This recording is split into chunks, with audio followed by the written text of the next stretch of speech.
Bonjour à tous. Alors, je suis Sylvain Guiff, hein. Je voulais aujourd'hui vous parler du sujet du prochain atelier qui est sur LinkedIn. Ça va être la deuxième partie. Et j'ai reçu pas mal de questions, en fait, de pas mal de personnes qui veulent assister à l'atelier ou qui sont déjà inscrits. Et ce que je voulais faire aujourd'hui, ben, c'est de vous partager ces questions et y répondre en même temps. Comme ça vous donnera un petit peu plus d'éclairage à propos de l'atelier. Alors, je vais vous partager mon écran et on va regarder quelles sont ces questions que j'ai répertoriées ici. J'ai peut-être pas tout mis, mais j'ai essayé de prendre les principales pour répondre à toutes vos questions. Alors, la première question, on va grandir un petit peu. Donc, la première question, j'ai pas assisté à la première partie de l'atelier, serais-je perdu durant la deuxième partie? Ça, j'ai reçu beaucoup de personnes qui m'ont posé cette question-là. Donc, c'est pour ça que je l'ai mis en premier. Eh bien, pas du tout. La deuxième partie de l'atelier est conçue pour être bénéfique, même si vous n'avez pas participé à la première. La première était vraiment à propos comment dirais-je, d'améliorer et d'optimiser son profil LinkedIn. Là, on va plus parler sur en fait, le contenu, et aussi comment essayer de créer son audience. Donc ça peut être distinct et pas de problème, les deux peuvent être vus différemment ou ensemble. Vous aurez de toute façon l'occasion de pouvoir voir le replay de la première. Alors, qu'apprendrai-je exactement dans cette deuxième partie de l'atelier? Ben, ça, c'est très important. Vous découvrirez comment créer du contenu qui résonne avec votre audience et des techniques pour augmenter votre engagement et des stratégies pour essayer d'élargir votre réseau sur LinkedIn. Donc, l'objectif est de vous donner des outils et des astuces, hein, pour que votre profil se démarque et attire l'attention. C'est surtout ça. Donc, si vous avez assisté à la première partie, eh bien, vous aurez normalement un profil qui sera beaucoup plus optimisé, d'après ce qu'on a vu. Vous n'avez pas assisté à la première partie, vous aurez de toute façon la possibilité d'avoir les replays. Alors, comment puis-je appliquer les stratégies de contenu si je n'ai pas beaucoup de temps? Alors, ça aussi, je sais que c'est une préoccupation de beaucoup de praticiens. Alors, nous aborderons des méthodes pour optimiser votre temps sur LinkedIn. Vous allez voir qu'on peut vraiment optimiser son et gérer. En fait, c'est une question d'organisation, je parle souvent, hein. Donc, je vous donnerai des stratégies pour justement ne jamais être en panne de contenu, déjà d'une part, d'idées de contenu, et puis je vous donnerai des idées pour avoir du contenu de qualité, déjà d'une part, et vous apprendrez à maximiser votre impact sans que ça devienne un deuxième travail à plein temps. Donc, on regardera tout ça. Est-ce que cet atelier convient aux débutants sur LinkedIn? Bah oui, tout à fait. C'est vraiment approprié. Dans ma communauté, eh bien, il y a pratiquement que des praticiens bien-être. Je sais que beaucoup d'entre vous n'avaient pas une grande expérience, soit des réseaux, soit de la technique. Eh bien, tous mes accompagnements et tout ce que je donne, les ateliers, sont toujours faits pour m'adresser à la personne qui va démarrer et qui n'a pas vraiment beaucoup d'expérience et qui est débutant. Donc, cet atelier fournira des connaissances précieuses et des stratégies actionnables tout de suite pour améliorer votre présence sur la plateforme. Alors, y aura-t-il des occasions de poser des questions? Bah oui, c'est un atelier interactif, donc c'est important de pouvoir poser vos questions à n'importe quel moment, et vous verrez que euh, c'est pas une conférence, hein, que je fais. J'aime avoir de l'animation dans l'atelier, j'aime qu'il y ait des interactions, revenir éventuellement sur des sujets peut-être qui demandent un peu plus de questions. Donc, sentez-vous libre quand vous allez assister à l'atelier, si c'est la première fois, de pouvoir poser les questions comme vous le souhaitez.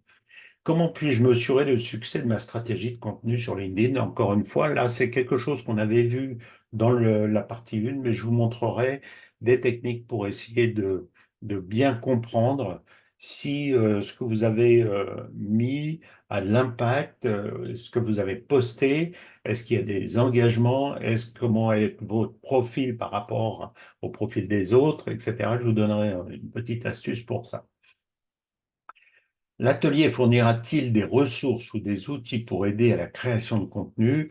Alors, j'essaierai évidemment, j'ai pas beaucoup de temps pour l'atelier, donc j'essaierai de vous donner quand même quelques ressources que moi j'utilise personnellement pour pouvoir gérer mon contenu et ne pas revenir en fait tous les jours et peut-être ouais, préparer tout mon contenu, puis avoir l'esprit tranquille pendant toute la semaine. Donc ça, je vous montrerai des astuces pour ça.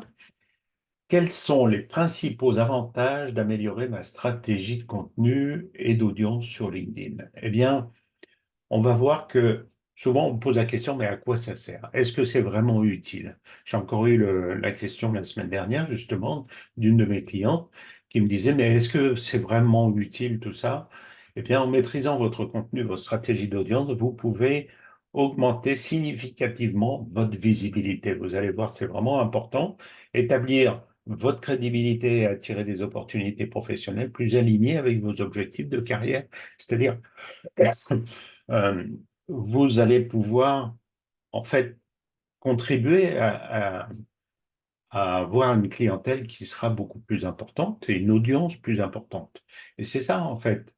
Votre revenu, n'oubliez pas, il dépend de votre audience que vous avez, de personnes qui vont vous suivre et qui vont devenir clients après. Donc c'est important d'avoir une, une possibilité d'agrandir cette audience de façon à ce que bah, vos revenus soient en fonction. Sinon, si personne ne vous voit, il n'y a aucune visibilité et disons très peu de revenus euh, sur lequel en tout cas vous ne pourrez pas compter pour vivre pleinement. Quel est le coût de l'atelier? Comment puis-je m'inscrire? Alors, le coût, il n'y en a pas, c'est gratuit. La participation, chaque participation à tous les ateliers que je donne une fois toutes les 2 semaines cette année, c'était une fois toutes les semaines l'année dernière, eh bien, il n'y a pas de coût. C'est offert gratuitement pour tous les membres du groupe Oser Percer. Et il y a simplement l'accès au replay qui est avec un petit abonnement euh, pour justement pouvoir financer la plateforme. Ok. Mais c'est pas quelque chose avec lequel je vis de toute façon. Mes accompagnements, et, comme j'ai un organisme de formation certifié, donc on peut aller chercher des finances. Et c'est plus avec mes accompagnements, mes coachings personnalisés que je vais faire le chiffre d'affaires de mon entreprise. Donc l'abonnement, vraiment, c'est peanuts par rapport au reste. Voilà, donc tous les détails concernant le coût, le processus d'inscription, etc. Donc tout ça, quand vous allez vous rendre sur le groupe Osez Percer, vous avez accès à, à l'événement, en fait. Notez bien que vous participez. Euh, Pourquoi? Parce qu'après, on va vous envoyer le lien Zoom, ok, pour vous connecter sur l'atelier. Donc, n'hésitez pas à me contacter aussi directement ou en message privé si vous avez envie. Y aura-t-il un accès au replay à l'atelier pour ceux qui ne peuvent pas assister en direct? Ben oui. Quand vous allez sur le site Oser Percer, donc on y va là tout de suite, vous allez voir. Quand vous arrivez ici sur la page d'accueil, eh bien, j'ai quelques petites lenteurs, voilà. Donc, vous avez ici dans l'onglet, dans le menu, vous avez Atelier. Et là, vous avez la possibilité d'avoir accès immédiatement au contenu de tous les anciens ateliers qui ont été tournés. Vous voyez, depuis plusieurs mois, vous aurez une banque de données, là, toute une bibliothèque en fait de contenu sur différents sujets, hein, le RGPD, les questions-réponses, l'art du message de marque, les réseaux sociaux.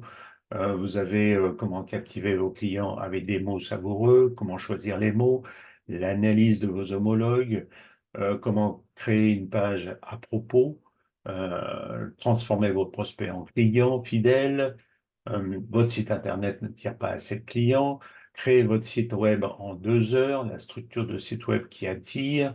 Vous voyez, vraiment énormément de contenu. Là, c'est des heures et des heures que vous pouvez avoir à disposition là, tout de suite. Il suffit simplement de cliquer ici. Donc, vous allez tomber sur la page pour votre inscription. Vous avez l'accès à l'inscription tout de suite et vous aurez 10 jours hein, au moment de payer. Vous allez voir que vous aurez zéro à payer immédiatement et que ça va se déclencher après 10 jours. Mais si vous voulez arrêter avant, libre à vous. Hein. Mais pendant ces 10 jours-là, de toute façon, vous avez accès à tous les ateliers. Donc, vous pourrez éventuellement voilà, avoir le contenu de la partie 1 sur LinkedIn, comme ça dans la semaine prochaine, eh bien, vous pourrez être à jour au niveau de votre de l'atelier LinkedIn en totalité. Quelle est la durée de l'atelier? En général, ça dure à peu près 1 heure et demie, grand maximum 2 heures. Ça peut arriver quand il y a beaucoup de questions, quand il y a beaucoup de sujets à traiter, ça peut arriver. Mais en général, j'essaie de ne pas dépasser les 1 heure et demie. Cet atelier abordera-t-il comment interagir avec des influenceurs ou des leaders d'opinion? J'essaierai de le faire. Franchement, ça c'est un sujet, à mon avis, qui demande beaucoup plus une formation en profondeur, mais dans l'atelier, on verra pour essayer de parcourir ce sujet-là. Y aura-t-il des conseils spécifiques pour les praticiens bien-être sur comment se démarquer dans un domaine aussi vaste? Oui, on abordera justement le sujet. L'atelier est conçu pour les praticiens bien-être spécifiquement. C'est évidemment ma spécialité. Hein. Je côtoie des praticiens depuis à peu près une dizaine d'années, donc je connais bien le sujet. J'ai collaboré avec un homme de médecine pendant plus de 8 ans et j'ai eu l'occasion de rencontrer beaucoup de thérapeutes pendant les séminaires que j'organisais pour lui. Et donc j'ai parlé beaucoup, j'ai vraiment une très bonne connaissance de maintenant les préoccupations des praticiens bien-être et je peux vous garantir que c'est pour ça que j'ai écrit un livre. Je sais que la communication, le marketing, tout ça, c'est quelque chose qui en général déclenche une allergie l'état d'esprit du praticien. Mais c'est pour ça que j'ai écrit un livre, là, le slow marketing, vous voyez, l'art d'avoir une présence incontournable dans le bien-être. Je pense que c'est une question de philosophie, en fait, tout ça. C'est vrai que si on suit les méthodes qui sont enseignées sur le web à la lettre, en tant que praticien, on s'y perd. On y perd ses valeurs, on y perd tout ce qui nous caractérise en tant que praticien, c'est-à-dire notre bien-être, notre bienveillance, etc. Pourquoi? Parce que les techniques de marketing en général enseignées, que j'ai pu voir sur le web, eh ben, c'est toujours des techniques qui sont très intrusives, agressives, qui se basent pas sur la relation profonde avec les gens. Donc le slow marketing est beaucoup plus adapté parce que c'est une philosophie, c'est pas une technique, c'est pas une pratique, c'est pas une méthode, c'est plutôt une philosophie qui est née dans les années 80 qui est de vraiment avoir une relation, c'est né par rapport à la slow food, par exemple. Le premier mouvement, en fait, c'est la slow food qui était en réaction par rapport à la fast food. Et des gens d'une ville d'Italie avaient créé ce mouvement-là qui s'appelait la slow food. Ensuite, il y a eu la slow life, le slow reading, etc. Et le slow marketing est venu après, de façon à pouvoir se sentir bien avec ses valeurs profondes quand on est dans le bien-être et la bienveillance. Moi, c'est un peu ma conception aussi, ma façon de voir les choses, c'est-à-dire que j'ai pas envie d'agresser les gens, j'ai pas envie d'être intrusif, j'ai pas envie de gonfler non plus trop les gens. J'ai envie de considérer chaque personne comme un être humain et d'avoir une relation profonde, qu'il soit client ou pas, c'est pas important du tout dans mon esprit. Donc, en fait, c'est pour ça que je donne ces ateliers aussi gratuitement à des personnes qui font partie de mon groupe. Et après, chacun choisit, mais ça donne l'occasion de pouvoir me découvrir beaucoup plus facilement. Y aura-t-il des conseils spécifiques pour les praticiens? Donc ça, je l'ai dit. L'atelier offrira-t-il des exemples de succès de praticiens bien-être? Oui, j'essaierai de vous en montrer aussi. Si je vois que j'ai le temps, je vous montrerai des études de cas euh, pour ça. Comment l'atelier abordera-t-il la question de l'authenticité tout en construisant une présence professionnelle sur LinkedIn? Là, ça, Je vous montrerai justement, je vous parlerai de la philosophie du slow marketing. C'est l'objet du livre que vous pourrez trouver sur mon site internet. Ici, le livre, quand vous allez sur oserpercer.com, vous avez accès tout de suite au contenu du livre, hein. Vous allez voir que tout le sommaire, en fait, ici, est ici. Vous pouvez le commander sur lulu.com ou sur Amazon, vous le trouvez aussi très bien. Euh, voilà, donc ça, c'est au niveau de l'authenticité. Il faut vraiment être vigilant là-dessus. Quand on parle de l'authenticité, c'est vraiment être soi-même, simple, respecter ses valeurs pour établir cette relation profonde. Donc, c'est le sujet de mon livre. Y aura-t-il des sessions de groupe ou des exercices pratiques durant l'atelier? J'essaierai, encore une fois, ça va être une question de temps. Normalement, j'ai prévu de le faire. Nous intégrons des sessions interactives et des exercices pratiques pour vous permettre d'appliquer immédiatement des stratégies discutées et de recevoir des feedbacks en temps réel. Donc ça, pareil, c'est quelque chose qui prend du temps. On essaiera peut-être de faire quelque chose là-dessus. L'atelier traitera-t-il de la façon de gérer les commentaires négatifs ou les critiques? Pareil, ça c'est un sujet, oui, je peux en parler, mais de toute façon, c'est un sujet qui était comment dirais-je, c'est un sujet qui a été traité déjà dans les ateliers. Vous pourrez le trouver, comment justement répondre à des avis ou des avis négatifs ou autres. Comment faire avec ça? Euh, Peut-on s'attendre à des améliorations immédiates de notre présence LinkedIn après l'atelier? Alors, c'est sûr qu'il n'y a pas de formule miracle. Il faut laisser le temps. La communication, je le répète toujours, c'est une question de régularité, c'est une question d'être présent régulièrement, de poster régulièrement. Et là, petit à petit, les choses commencent à arriver de plus en plus. J'ai des gens qui viennent vers moi, alors que ça fait déjà presque un an qu'ils me suivent. Ils me suivent sur les réseaux, qu'ils suivent ce que je fais, etc. Donc, il ne faut pas non plus être trop dans l'immédiateté, dans la précipitation, au lieu d'être dans l'accélération. C'est différent, deux choses différentes. J'en parle aussi dans mon livre, c'est un des sujets de mon livre. C'est la patience. Il faut cultiver justement, et ça fait partie des pièges qu'on pourrait rencontrer quand on veut aller trop rapidement. J'ai discuté il n'y a pas si longtemps que ça avec des personnes justement, pardon, qui ont vu les conséquences d'être trop dans la précipitation. Il y en a une qui a fait faire un site qui s'est retrouvé avec un contrat, ça lui coûte 100 euros par mois pendant 3 ans, elle est obligée d'aller jusqu'au bout. Tout ça parce qu'elle a voulu être trop précipitée, elle a voulu euh, trop, euh, trop aller vite, ouais, tout de suite, des résultats tout de suite, ce qui fait que on se retrouve avec des dépenses d'énergie, des dépenses d'argent qui sont inutiles, alors qu'on aurait pu, en réfléchissant un peu mieux, éviter ce genre d'hémorragie. Peut-on s'attendre Donc ça, j'ai répondu. Cet atelier convient-il aux praticiens bien-être à différents stades de leur carrière? Oui, c'est à la fois pour les personnes qui démarrent comme pour les personnes qui sont là depuis quelques années. Moi, j'ai eu un compte LinkedIn, par exemple, pendant des années que j'ai laissé carrément dans un placard. Quand j'ai récupéré mon compte LinkedIn, il était plein de poussière, pour vous dire.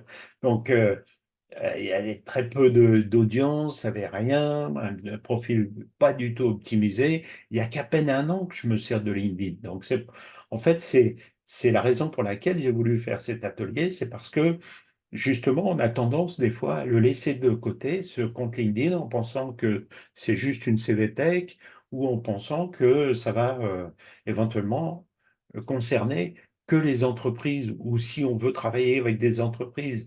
Mais j'ai démontré dans la partie 1, justement, que même si on veut travailler avec des particuliers, le compte LinkedIn, eh ben, il est hyper important, beaucoup plus des fois qu'un compte Facebook. Les deux sont complémentaires à mon sens, mais vraiment, il a tout pour augmenter votre autorité, votre notoriété sur le web. Le compte LinkedIn, même si vous travaillez qu'avec des particuliers, il est vraiment là pour ça. Comment puis-je rester motivé pour appliquer des stratégies apprises dans l'atelier sur le long terme? Ça, je vous en parlerai. Je vous donnerai deux, trois astuces, deux, trois conseils pour ça, parce que ça, c'est aussi quelque chose qui est pas toujours facile à mettre en place. Il faut avoir vraiment des routines et des outils, peut-être de planification de ce que vous faites, de ce que vous postez, qui vous permettront justement de pouvoir vous consacrer à votre pratique en tant que bien-être toute la semaine sans trop vous casser la tête avec toute cette communication. Vous verrez. Donc voilà, ça c'était la dernière question. Ben, écoutez, je pense si vous avez encore des questions, n'hésitez pas à laisser-les en commentaire ou envoyez-moi un petit message en privé et puis je tâcherai d'y répondre. Là, c'est un peu toutes les questions qu'on a pu me poser ou que je pense qui mériteraient une réponse. Sinon, eh bien, on va se retrouver sur l'atelier qui se déroulera donc lundi 11 mars à 14h30. Réservez votre place sur Facebook. Je vous mettrai le lien de toute façon en commentaire et puis ou dans la description. Et on se retrouve dans l'atelier et j'aurai plaisir à vous rencontrer. Merci de m'avoir écouté aujourd'hui et je vous souhaite une excellente fin de journée.